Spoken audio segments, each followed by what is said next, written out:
In addition to what Mr. Jim was saying, I'm going to talk a little bit about the innovations in Ironclad.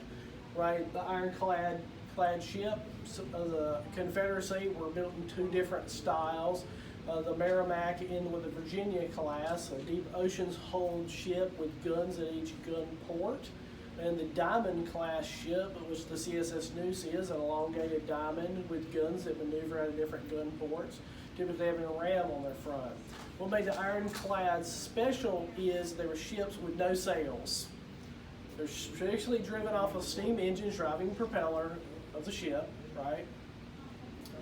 Also, they're clad in armor. No other ship before this time had iron armor on it. The idea of ironclads go back to ironcladded gun positions during the Crimean War. After the Crimean War, the British and the French both built iron-hulled ships.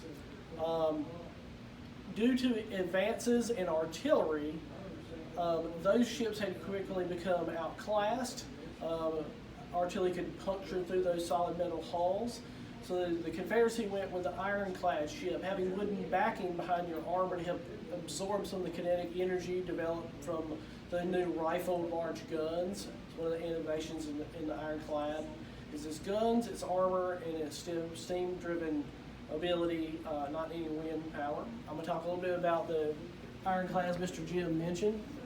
You got the CSS Albemarle built on the Roanoke River. Just a little bit downstream from modern-day Halifax County. It was successful in going downriver and supporting the Confederate Navy in the retaking of Plymouth, North Carolina.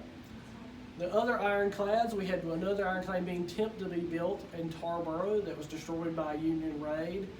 Also, the other two ironclads of the Virginia class were built in Wilmington, North Carolina, the CSS North Carolina, CSS Raleigh.